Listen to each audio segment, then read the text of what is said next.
Dana Cathy had struck a bargain with herself approximately 2 weeks after turning down her fourth marriage proposal, following a particularly excruciating tea with Mrs. Pemberton, who'd spent 40 minutes explaining why a woman's education should never extend beyond watercolors and French verb conjugations. The bargain was straightforward.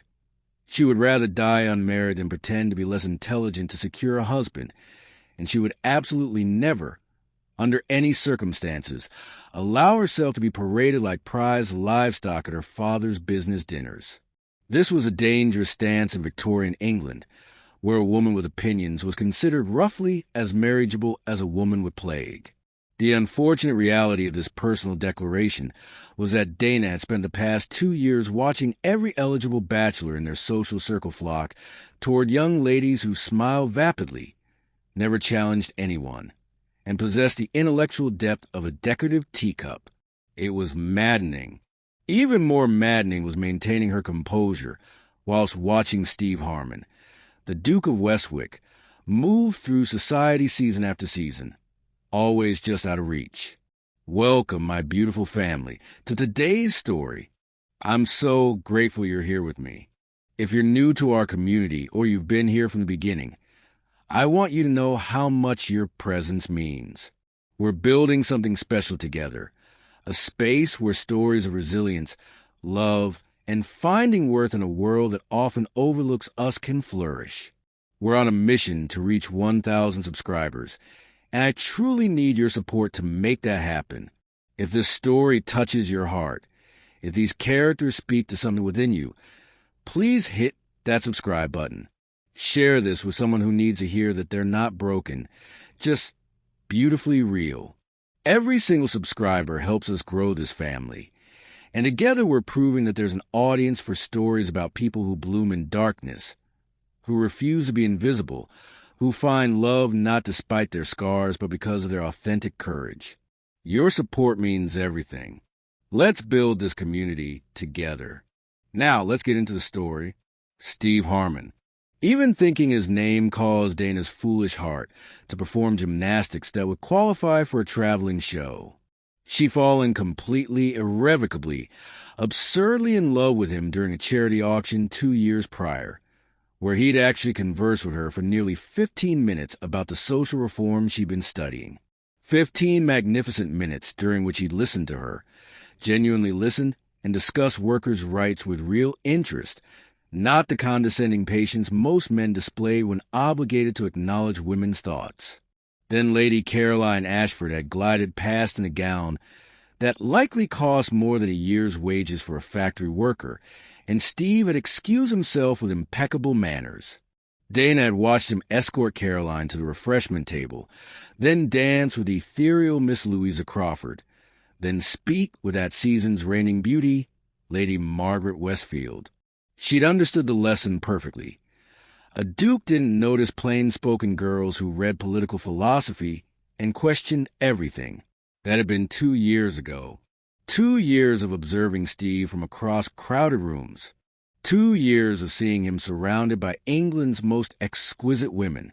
2 years of carefully preserving her pride, whilst her heart stubbornly refused to cooperate. She'd encountered him perhaps 30 times since that first conversation, always at a distance, always with some stunning society darling seeking his attention or his dance card. And now, this Thursday evening in late autumn, her father had announced yet another dreary obligation.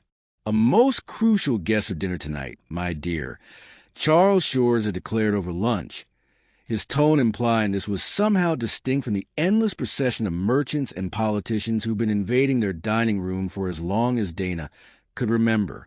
Do present yourself appropriately. Dana had studied her father, truly studied him, and arrived at a decision that was either magnificently defiant or spectacularly foolish, quite possibly both.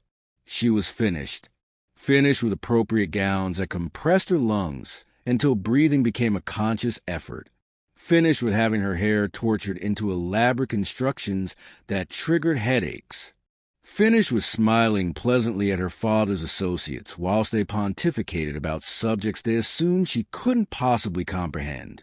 If she had to endure another evening of performative politeness, she would at least be comfortable, which is how, 3 hours later, Dana found herself standing in her bedchamber, examining her reflection with equal parts satisfaction and creeping dread.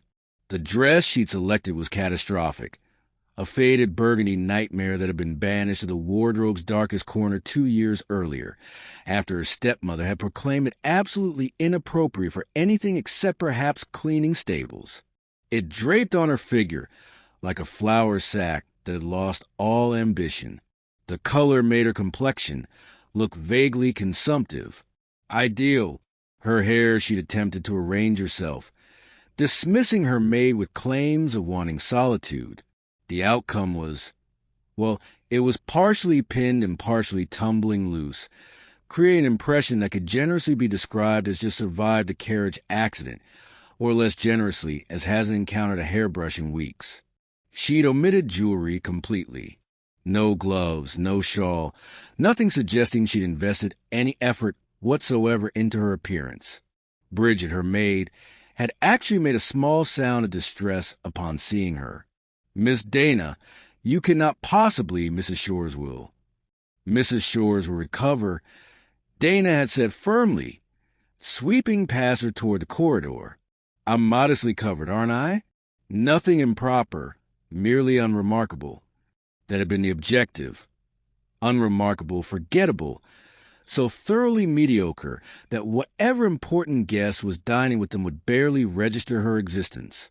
She descended the grand staircase with her chin lifted, braced for her stepmother's inevitable horror. The strategy was simple. Appear for precisely the minimum duration politeness demanded, contribute as little as possible conversation, and escape to her study at the earliest opportunity. It was an excellent strategy, a foolproof strategy. The strategy survived approximately 5 seconds after she entered the dining room, because there, standing beside her father near the tall windows overlooking the garden, dressed in an impeccably cut charcoal coat that accentuated his broad shoulders in a manner that should probably be criminalized, was Steve Harmon, the Duke of Westwick, the man she'd loved in silence for 2 years, the man who absolutely, categorically should not be witnessing her like this. Dana halted, so suddenly she nearly stumbled over the threshold. Her hand flew out to catch the doorframe for balance. Every nerve in her body screamed with the desperate impulse to flee. She retreated 1 step, then another. Her stepmother's fingers closed around her arm, like a vice disguised as velvet. "Dana," Mrs. Shore said, her voice silk and absolutely lethal, "do come greet our guest properly." Dana's father, Charles Shores, glanced up from whatever papers he and the Duke had been reviewing. His face cycled through several reactions in quick succession: surprise, bewilderment, and what might have been barely suppressed entertainment. "Ah, Dana," her father said, his tone carefully controlled. "May I present His Grace, the Duke of Westwick. Your Grace, my daughter, Miss Dana Cathy Shores." This was torment. This was genuine, unambiguous torment.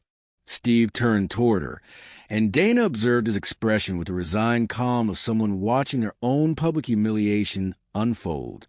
She braced herself with a polite disinterest, the thinly veiled disappointment.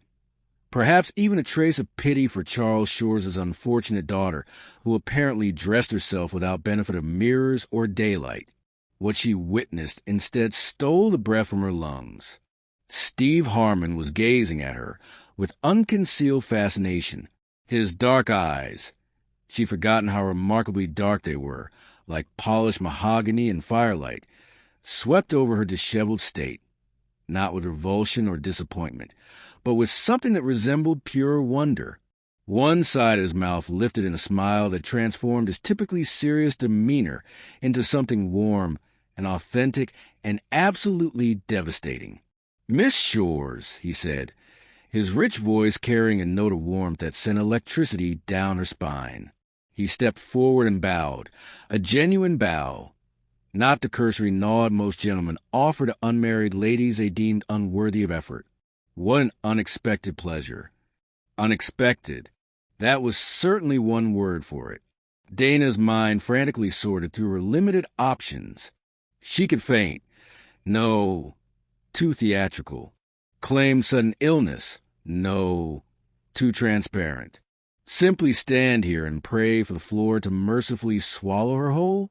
That seemed most likely. The summons came during breakfast, which should have been Dana's first warning that something truly dreadful was about to happen. Charles Shores rarely spoke to his daughter over breakfast. He generally preferred to consume his eggs and morning paper in companionable silence, occasionally grunting approval or disapproval at whatever political developments were unfolding in Parliament. But this particular Thursday morning, he set down his newspaper with a kind of deliberate precision that made Dana's stomach clench with preemptive dread. "Dana," he said, his tone carrying that particular quality of forced casualness that fathers employed when they were about to make unreasonable demands. "We're having a most important guest for dinner this evening." Dana looked up from her tea, which had gone cold while she'd been absorbed in an article about the deplorable conditions in Manchester's textile mills. "How lovely," she said, with precisely the amount of enthusiasm one might reserve for news of an impending tooth extraction. "Another riveting evening, discussing import tariffs and railway investments, I presume?" Her stepmother, Elizabeth Shores, made a small sound of disapproval from across the table. She was a handsome woman in her early 40s who'd married Charles 3 years after Dana's mother had died, and who'd spent the subsequent years attempting to transform her stepdaughter into something resembling a marriageable prospect. It was a project that had met with spectacular failure. "This is different, Dana," Charles continued, ignoring her sarcasm with the practice of a man who'd endured 17 years of it.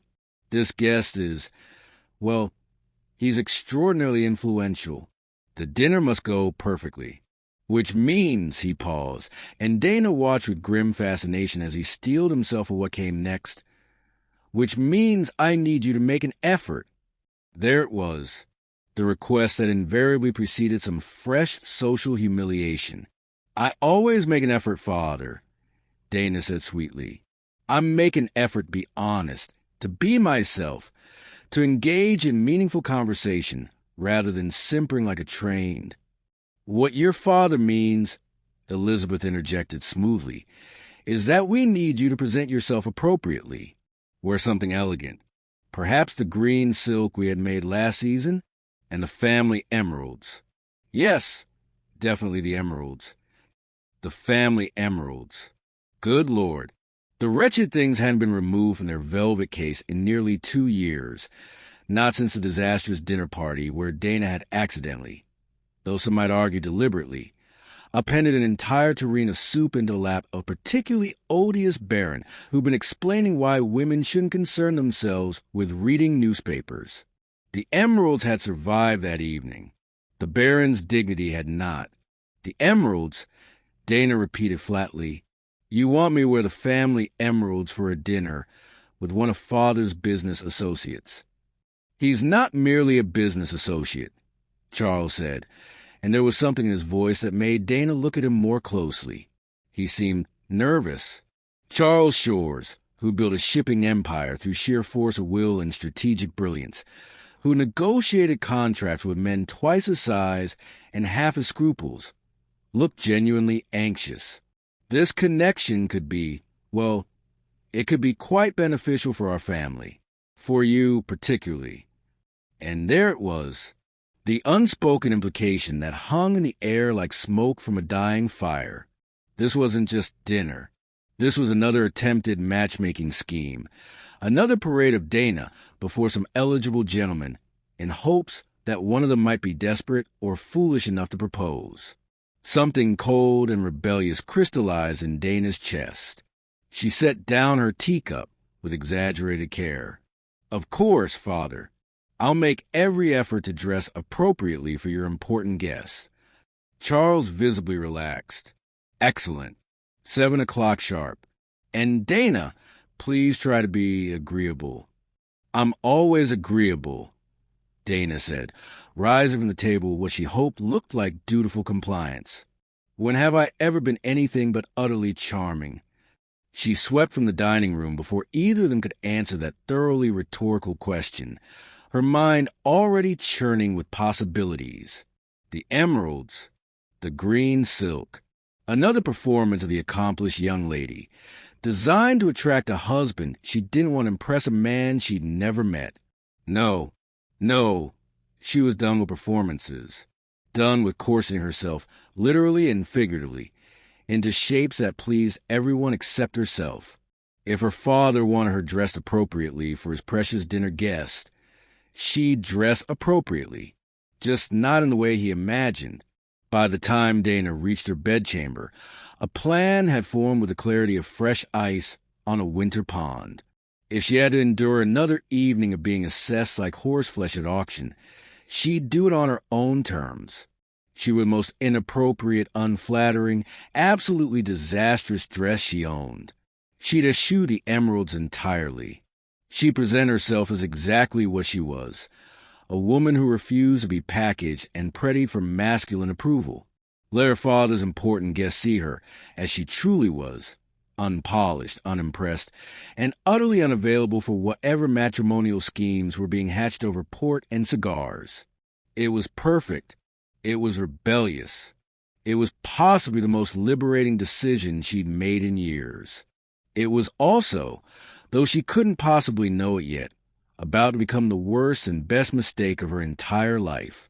The burgundy disaster had seemed like an inspired choice in the sanctuary of her bedchamber.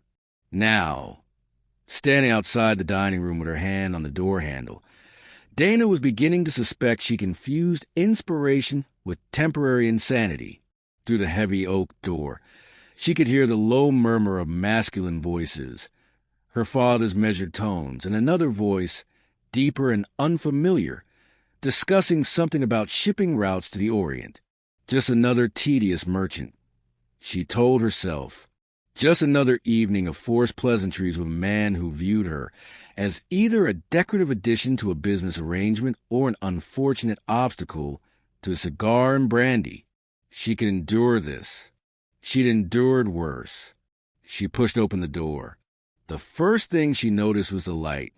The dining room faced west, and the late afternoon sun was streaming through the tall windows in golden sheets, illuminating the space with an almost theatrical brilliance.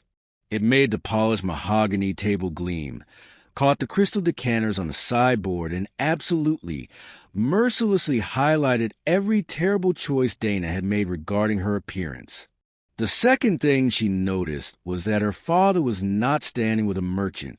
Her father was standing with Steve Harmon, the Duke of Westwick, and the entire world contracted the size of a pinpoint before exploding outward in waves of mortification, so profound that Dana briefly wondered if it was possible to die from sheer humiliation.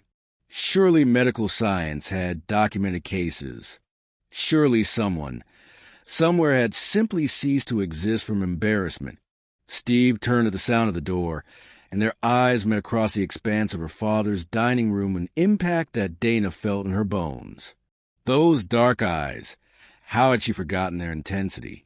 They were the color of expensive whiskey held up to firelight, amber and brown and impossibly warm. For one suspended moment, neither of them moved. Dana stood frozen in the doorway, her traitorous hand still clutching the door handle as though it were the only thing tethering her to earth, while Steve Harmon, Duke of Westwick, the man she'd loved hopelessly for 2 years, stared at her with an expression she couldn't decipher. He was going to laugh. Or worse, he was going to politely pretend not to notice that she looked like a washerwoman who'd been caught in a typhoon. She could see the exact moment it would happen. His eyes would glaze with that particular brand of aristocratic courtesy that was somehow more cutting than outright mockery, and he'd turn back to her father as though she were merely part of the furniture. Except that wasn't what happened. Steve's gaze traveled over her, taking in what must have been a truly spectacular vision of sartorial catastrophe. The faded burgundy dress that hung on her frame like a sad curtain, the hair that had somehow become even more disheveled during her walk down the corridor, with several additional strands having staged a successful escape from their pins. The complete absence of jewelry, gloves, or anything that suggested she put effort into her appearance beyond perhaps checking whether the dress was right side out. She waited for the disappointment, the polite horror, the aristocratic mask that would slide over his features. Instead, she watched something extraordinary happen to Steve Harmon's face. His eyes widened slightly, not with shock, but with what looked distinctly like wonder. The corner of his mouth lifted, not in a smirk or a sneer, but in a smile of such genuine delight that it transformed his entire countenance from serious and remote to warm and devastatingly attractive. It was the sort of smile that should come with a warning label. Caution may cause heart palpitations and complete loss of rational thought. "Ah, Dana," her father said, and she dimly registered that his voice carried a note of barely suppressed panic. "May I present His Grace, the Duke of Westwick? Your Grace, my daughter, Miss Dana Cathy Shores." Her stepmother materialized at Dana's elbow with the supernatural speed of a woman who'd sensed disaster and had come to perform damage control. Her fingers wrapped around Dana's arm in what would appear to any observer as a gentle maternal gesture, but which Dana recognized as a grip of pure steel. "How lovely that you could join us, dear," Elizabeth said, her voice dripping with honeyed menace. Steve stepped forward, and Dana's entire consciousness narrowed to his approach. He moved with the unconscious grace of someone who'd been trained from birth to command rooms simply by entering them. When he actually bowed, as though she were wearing silk and emeralds instead of a dress that looked like it had lost a fight with time itself, Dana felt something crack in the careful defenses she'd built around her heart. "Miss Shores," he said, and his voice was everything she remembered from 2 years ago, rich and warm with an undertone of something that made her spine tingle. What an unexpected pleasure. Unexpected. Yes, that was the understatement of the century. Dana's mind frantically cycled through possible responses. She could claim sudden illness and flee, but that would be cowardice, and she'd never been a coward. She could brazen it out with wit. But her wit seemed to have abandoned her along with her dignity.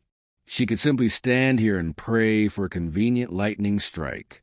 "Your Grace," she managed, her voice coming out far steadier than she felt. "I was not informed we'd have such distinguished company this evening."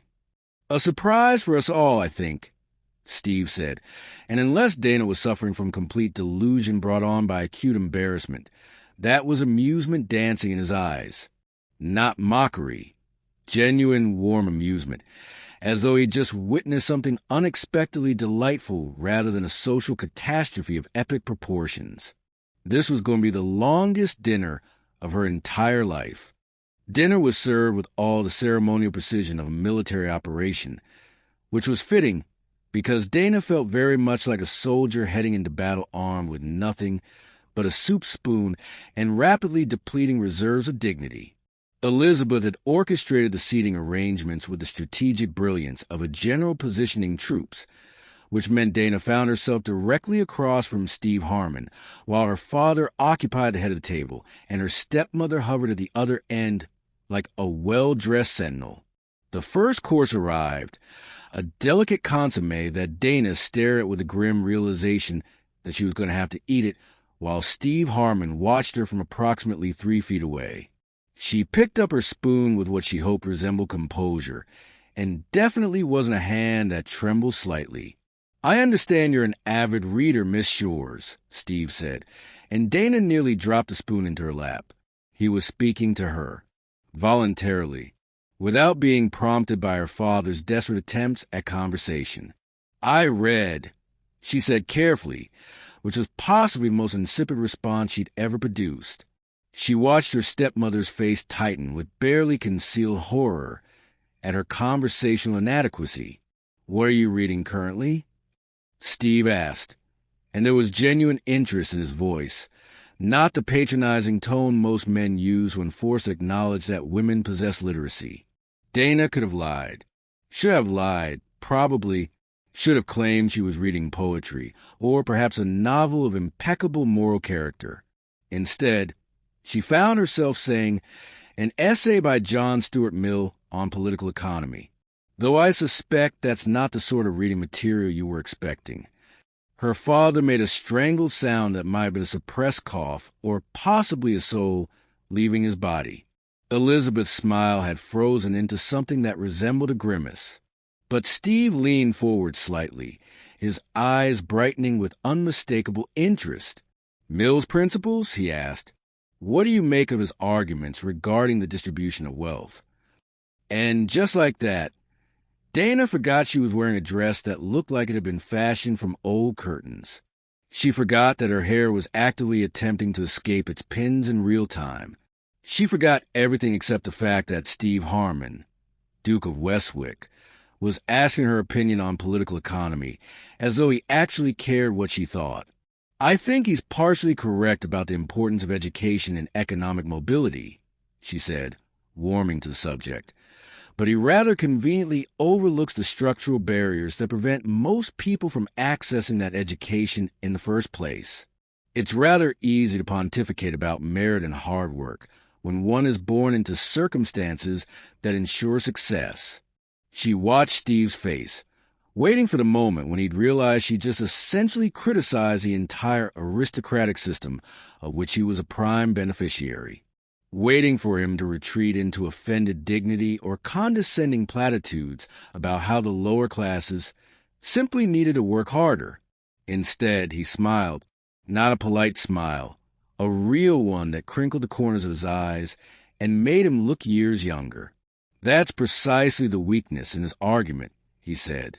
He assumes equal starting conditions that simply don't exist. They discussed Mill through the fish course. They debated factory reform through the lamb. By the time dessert arrived, some elaborate confection involving cream and berries that Dana barely tasted, they'd moved on to the recent crop failures in Ireland and whether Parliament's response had been adequate, which was to say, they both agreed it had been spectacularly inadequate, bordering on criminal negligence. Throughout it all, Dana kept waiting for the other shoe to drop, kept waiting for Steve to lose interest, to turn his attention to her father's business proposals, to remember that he was a duke and she was a woman in a terrible dress who'd clearly given up on making any sort of favorable impression. But he didn't. If anything, he seemed to become more engaged as the evening progressed, leaning forward when she made a particularly sharp observation, occasionally laughing at her more sardonic comments in a way that suggested he genuinely found her amusing rather than shocking. What Dana didn't do, because she'd rather have eaten broken glass, was flirt. She didn't giggle at his jokes. She didn't flutter her eyelashes or touch his arm, or employ any of the tedious tricks she'd watched countless women use in their pursuit of eligible gentlemen. She argued with him when she disagreed, which was frequently. She challenged his assumptions, which were plentiful despite his progressive leanings. She was, in short, exactly the sort of dinner companion that society had taught her men found thoroughly off-putting. And Steve Harmon looked absolutely fascinated. Her father and stepmother had long since given up attempting to redirect the conversation toward more appropriate topics. Charles wore an expression of profound confusion, as though he'd expected one dinner party and accidentally stumbled into an entirely different one. Elizabeth had abandoned all pretense of eating and was simply staring at Dana with the bewildered horror of someone watching a carriage accident unfold in slow motion. But Steve was looking at Dana as though she just revealed herself to be something rare and precious that he'd been searching for without quite knowing what he sought, as though her terrible dress and escaping hair and complete lack of artifice were somehow the most remarkable things he'd encountered in years. It was terrifying. It was exhilarating. It was absolutely, categorically not what Dana had planned when she'd chosen to stage her sartorial rebellion. And somewhere beneath her carefully maintained composure, her foolish, traitorous heart was performing acrobatics that would have impressed even the most accomplished circus troupe. Steve departed at precisely 9:30, which was considered early by society standards, but felt to Dana like the conclusion of the longest and most confusing evening of her entire life. He'd bowed to her father, nodded politely to Elizabeth, and then turned to Dana with an expression she couldn't quite decipher, something warm and searching that made her pulse stutter traitorously in her throat.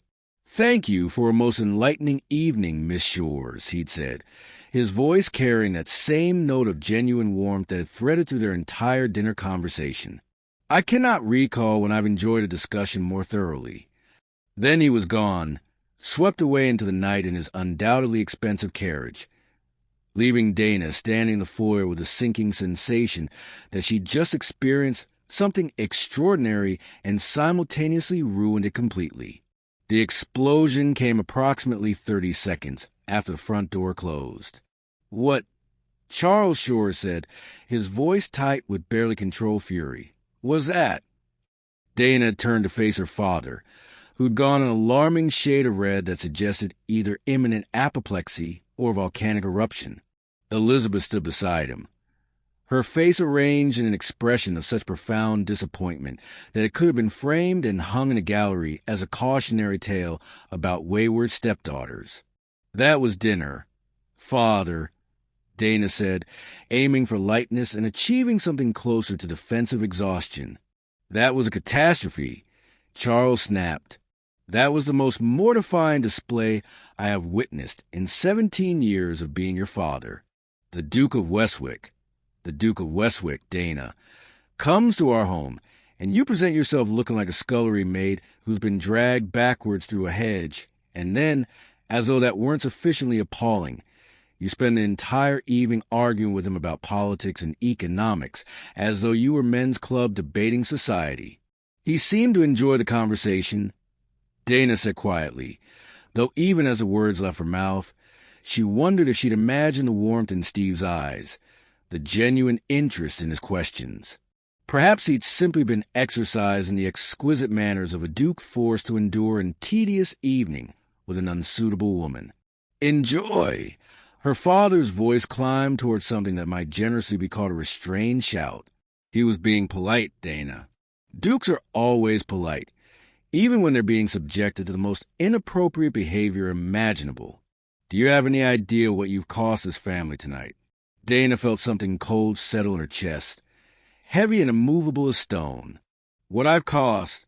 Father, I thought this was simply another of your business dinners." "Business?" Charles laughed, though there was no humor in it. "The Duke of Westwick doesn't come to homes like ours for business, Dana. He came because he'd expressed interest in meeting you." "Interest? In you? After all these years of failed seasons, of watching you drive away every eligible gentleman with your opinions and your books and your complete inability to behave as a proper young lady should. Finally, a man of exceptional standing expresses interest, and you appear before him dressed like a beggar and proceed to contradict everything he says." The words hit Dana like physical blows. Steve had asked to meet her. He'd come here specifically because he wanted to see her, and she greeted him looking like she'd actively tried to be as unappealing as humanly possible. The Burgundy disaster suddenly felt less like an act of defiance and more like an act of spectacular self-sabotage. "I didn't know," she whispered, and hated how small her voice sounded. "You didn't tell me who the guest was." "Because I thought you might make an effort if you knew." Charles ran his hand through his hair, a gesture of pure frustration. "I thought perhaps, for once, you might present yourself as the accomplished young woman you could be rather than this caricature of intellectual rebellion you insist on performing." Elizabeth stepped forward, placing a placating hand on Charles's arm. "What's done is done," she said, though her voice carried its own note of recrimination. "Though I must say, Dana, I'm truly baffled by your choices this evening. The Duke is one of the finest matches in England. Titled, wealthy, progressive in his politics. Everything you claim to value in a person. And yet you seem determined to ensure he'd never wish to see you again." The words stung because they were true. Dana had spent 2 years watching Steve Harmon from afar, convinced it was beyond her reach. And then when presented with an actual opportunity to make a favorable impression, she'd done everything in her power to appear unmarriageable. It would have been funny if it weren't so thoroughly devastating. Perhaps, Dana said, forcing steel into her voice even as her heart crumbled into pieces, the Duke and I simply aren't suited. Perhaps he'd be happier with someone more conventional, more willing to perform the expected social graces. Perhaps he would, her father said coldly. Though I suspect we'll never know now, will we? No man of his standing will return after such an evening, no matter how polite he was while enduring it. Dana nodded once, sharply, and turned toward the stairs. She made it to her bedchamber before the tears came, hot and furious and utterly unwelcome. She wanted to avoid being treated like a prize to be won. Instead, she'd successfully ensure that the one man she'd ever truly wanted would never see her as anything more than Charles Shore's peculiar daughter who couldn't manage basic social competence. Mission accomplished, she thought bitterly, staring at her reflection in the mirror. The terrible dress mocked her. Her disheveled hair accused her of cowardice disguised as courage. She'd been so determined to protect herself from rejection that she'd orchestrated it herself. At least this way, she told herself, she'd never have to wonder what might have been. She'd ensured there could be no might have been at all. Dana woke with a particular brand of headache that came from crying oneself to sleep and approximately 3 hours of fitful rest punctuated by dreams, where she relived the previous evening's disasters in increasingly mortifying variations. In one particularly vivid nightmare, she descended the stairs wearing nothing but the burgundy dress and a sign reading unsuitable for marriage, while Steve Harmon laughed and turned to dance with a vision in emerald silk who looked suspiciously like every perfect woman Dana had ever envied. She dragged herself from bed with all the enthusiasm of someone facing execution and made her way to the small writing desk by the window. If she couldn't sleep, she might as well be productive. There was correspondence to attend to, a book to finish, anything to distract her from the hollow ache that had taken up residence in her chest. She'd been attempting to focus on a letter to her cousin in Bath for approximately 20 minutes, and succeeding only in producing 3 sentences that read like they'd been written by someone under the influence of laudanum, when Bridget burst through the door with the wild-eyed expression of someone who'd just witnessed either a miracle or a catastrophe and hadn't quite determined which. Miss Dana, her maid gasped, actually gasped like she'd run up 3 flights of stairs rather than 1. Miss Dana, he's here. Dana looked up from her incomprehensible letter, her mind still foggy with exhaustion and misery. Who's here? Bridget. It's barely 9 o'clock in the morning. No one calls at 9 o'clock unless someone's died or the house is on fire. The Duke, Bridget said, her voice climbing towards something that might have been hysteria or possibly elation. The Duke of Westwick is downstairs. He arrived not 5 minutes ago unannounced and asked. She paused for dramatic effect that Dana would have found amusing under different circumstances. Asked specifically to see you in the garden. The quill fell from Dana's nerveless fingers, leaving a small ink stain on the unfinished letter that looked like a tiny wound. That's not possible, she said, though even as the words left her mouth, she could hear the commotion from downstairs. Her father's voice, surprised and perhaps pleased, Elizabeth's higher tones carried what sounded like barely suppressed excitement. It's very possible, miss, because he's waiting in the morning room and your stepmother is in absolute fits about what you're wearing, and I'm to tell you to change immediately into something appropriate, but honestly, miss, I don't think there's time because he seemed quite insistent about the garden and— Bridget, Dana interrupted, her heart performing acrobatics that would have shamed last night's circus metaphor. Stop. Breathe. What exactly did he say? Bridget took a breath that was more of a gulp. He said, and I'm quoting because I was bringing fresh flowers to the morning room when he arrived, he said, I wonder if Miss Shores might join me for a walk in the garden. There's a matter of some importance I wish to discuss with her. A matter of some importance. Dear God, he'd come to deliver the rejection in person, to explain kindly but firmly that while he'd enjoyed their intellectual discourse, a duke required a wife who knew how to present herself in society, not one who appeared at dinner, looking like a domestic servant with literary pretensions. Tell him. Dana began, then stopped. Tell him what? That she was indisposed?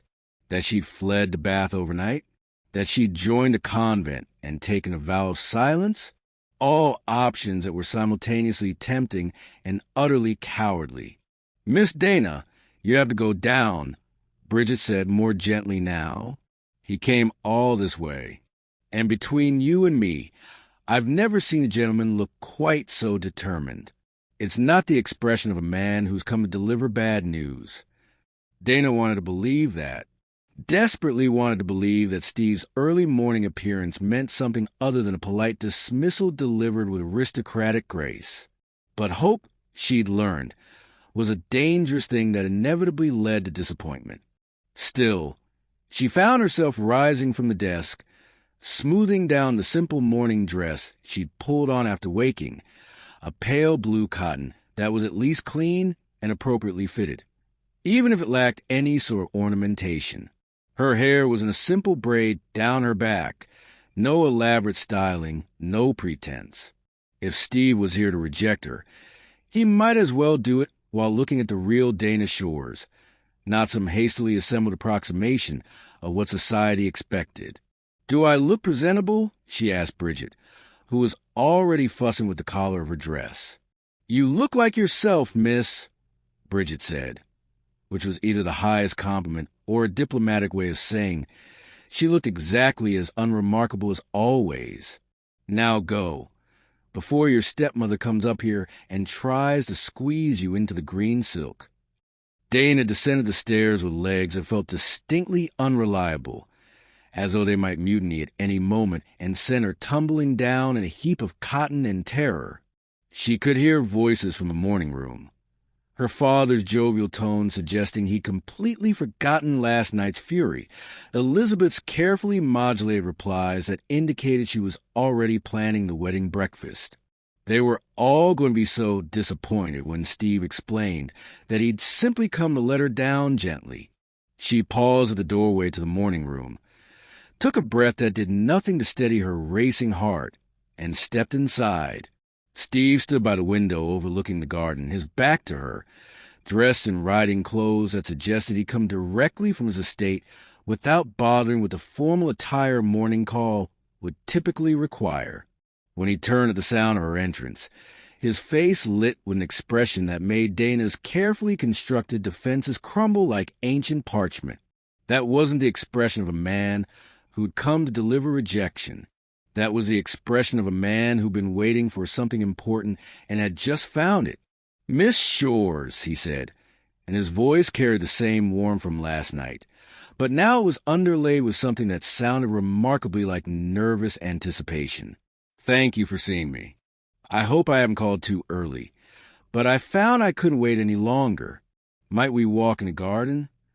The garden was at its finest in the morning light, all dew-touched roses and early autumn blooms that hadn't yet surrendered to the approaching cold.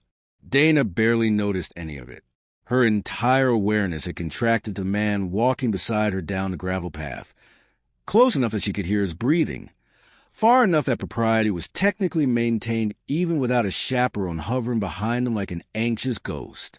Steve was silent for the first minute of their walk, which gave Dana ample time to catastrophize about every possible thing he might say. He'd come to explain gently that while he'd enjoyed their conversation, a duke required a wife who understood basic social conventions. Or perhaps he'd come to deliver a message from her father about some business matter, and the garden invitation was simply politeness. Or maybe, I've been thinking about that dress all night, Steve said suddenly, and Dana's internal spiral of anxiety screeched to a halt. She turned to look at him, certain she'd misheard. I beg your pardon? He stopped walking and turned to face her fully, and Dana was struck by the vulnerability in his expression. This wasn't the composed Duke she'd watched from across ballrooms for 2 years. This was someone who looked almost as uncertain as she felt, which seemed impossible given that he was Steve Harmon and she was merely herself. "That terrible burgundy dress," he said, and there was something like wonder in his voice. "I couldn't stop thinking about what it meant that you'd worn it. It meant I have execrable taste in fashion." Dana offered weakly, because her mind had apparently decided that humor was an appropriate response to abject mortification. Steve laughed, a genuine sound that seemed to surprise him as much as it surprised her. "It meant you were done performing," he said. "Done with the games, the pretense, the exhausting theater that makes up society's idea of courtship. You wore that dress like armor, Miss Shores, like a declaration that you'd rather be seen as entirely unsuitable than spend one more evening pretending to be something you're not." Dana felt the ground shift beneath her feet, though perhaps it was simply her entire understanding of the previous evening reorganizing itself into a pattern she hadn't anticipated. "You found that admirable?" she asked carefully, hardly daring to believe what she was hearing. "I found it liberating," Steve said, taking a step closer. "Do you have any idea how exhausting it is to be the Duke of Westwick? To have every conversation carefully calibrated to please me, every woman I speak to performing some elaborate routine designed to secure a proposal? For 2 years, I've endured an endless parade of perfect young ladies who giggle at jokes that aren't funny, who pretend to find my every observation fascinating, who've been coached by their mothers on exactly how to capture a duke's attention. And they've succeeded," Dana said, the words emerging more bitter than she'd intended. "I've watched you dance with them, talk with them, smile at them. I've been bored senseless by them," Steve interrupted, his voice carrying a frustration that seemed to have been building for years. "Every single one of them.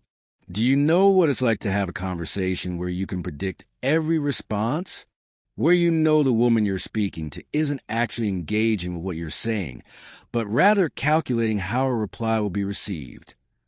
Dana shook her head mutely, her heart beginning to perform acrobatics that made last night's theatrics seem positively sedate.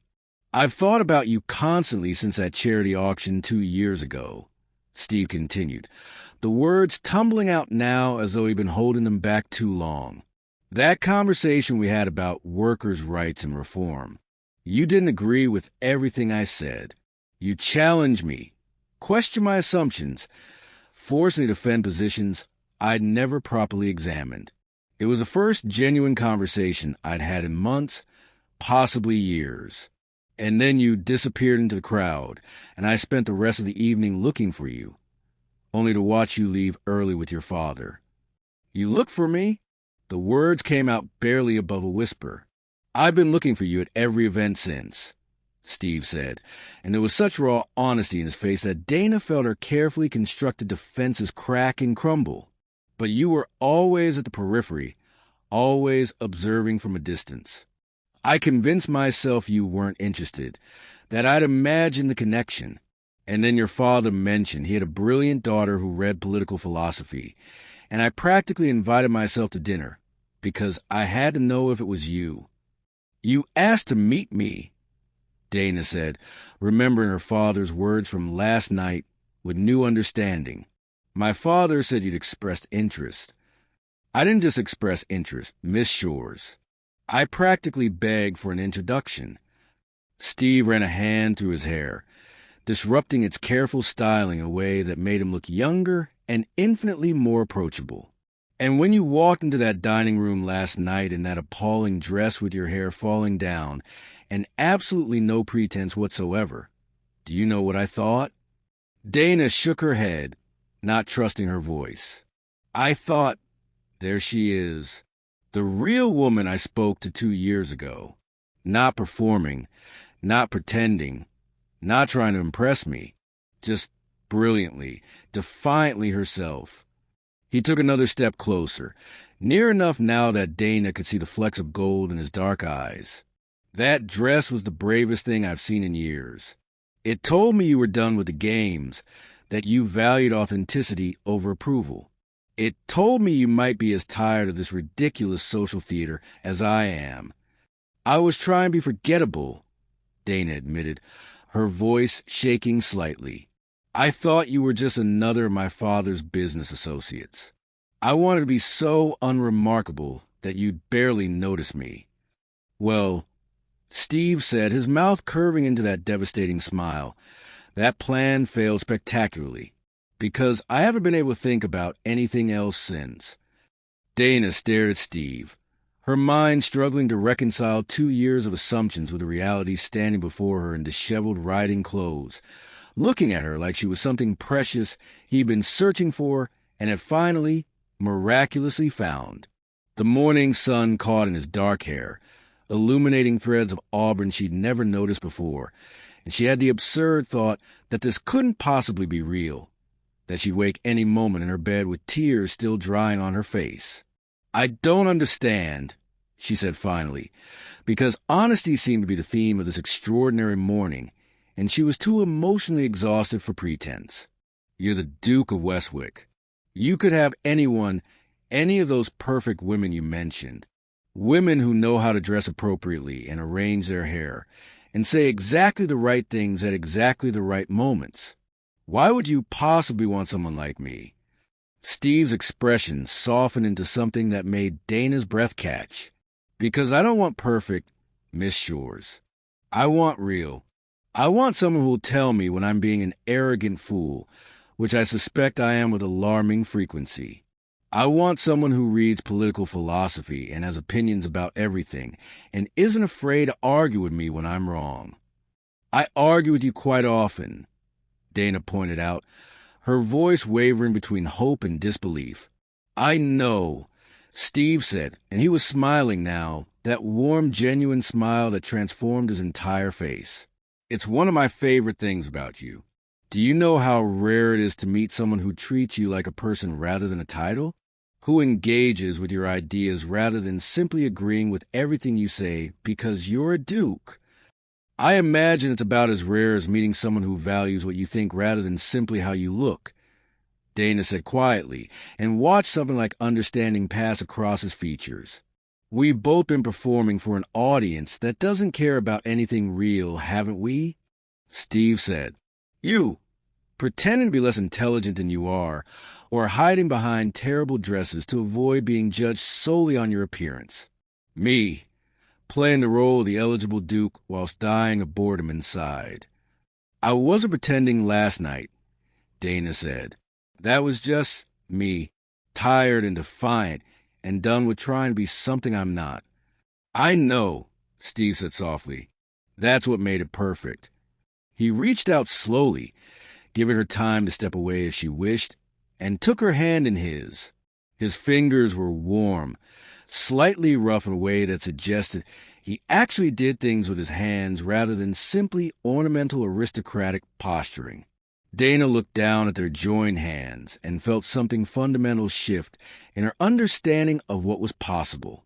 Miss Shores, Dana, if I may, I didn't come here this morning to deliver pretty speeches or perform some elaborate courtship ritual.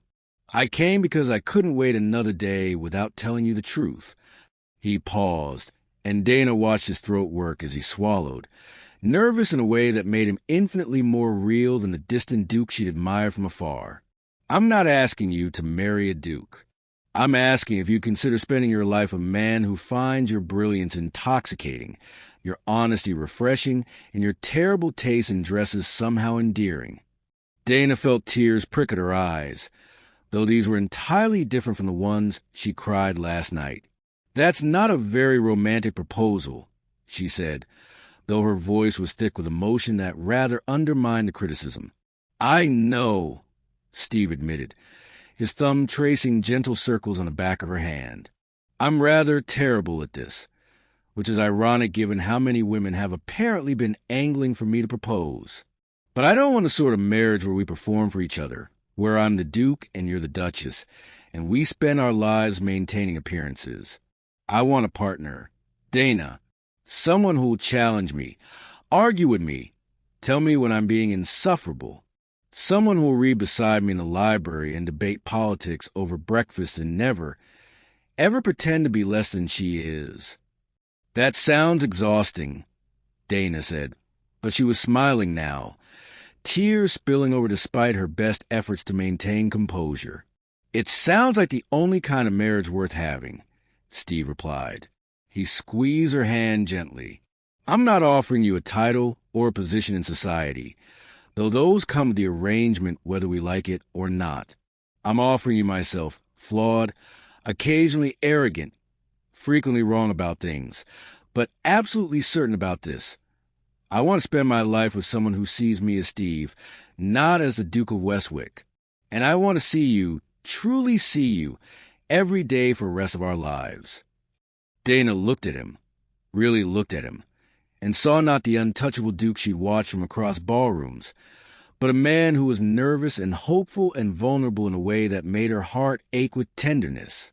A man who'd seen her at her absolute worst, and somehow decided it was her absolute best. "Yes," she said, the word emerging somewhere between a laugh and a sob. "Yes, but I'm keeping the burgundy dress." Steve laughed, a sound of pure joy and relief. "I wouldn't have it any other way, though perhaps not for state dinners." "We'll negotiate," Dana said, and then Steve was pulling her closer. Propriety be damned, wrapping his arms around her in the middle of her father's garden while the morning sun illuminated what felt remarkably like the first genuine moment of her entire life. She'd worn her worst dress and found her best future. Life, she decided, had a peculiar. The Pemberton Ball was precisely the sort of glittering social spectacle that Dana had spent years avoiding when possible and enduring when necessary. Crystal chandeliers cast prismatic light across a ballroom filled with England's finest families, all dressed in their most expensive silks and jewels, performing the elaborate dance of status and alliance that constituted high society. 3 weeks ago, Dana would have approached this evening with all the enthusiasm of someone facing minor surgery, without anesthesia. Tonight, she entered on Steve Harmon's arm with her head high and something dangerously close to contentment warming her chest. The announcement of their engagement had caused precisely the scandal she'd anticipated.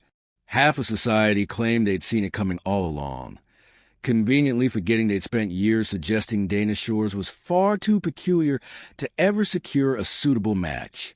The other half whispered behind fans about how the Duke had clearly taken leave of his senses, marrying a woman who'd appeared at dinner looking like a particularly down-on-her-luck governess. Dana found she didn't particularly care what either half thought, which was perhaps the most liberating realization of all. She'd dressed for tonight with considerably more care than she'd exercised for that fateful dinner, though she'd refused to let Elizabeth transform her into some bejeweled approximation of a proper duchess. The gown was a deep sapphire blue that her stepmother had declared serviceable but hardly spectacular, which Dana considered high praise. It fit properly, moved when she moved, and didn't require her to breathe in strategic intervals. Her hair was arranged simply, elegant without being tortured into submission. She wore the family emeralds, finally, though more as a concession to tradition than any particular desire for ornamentation. "You look nervous," Steve murmured as they paused at the entrance to the ballroom, his hand warm over hers where it rested on his arm.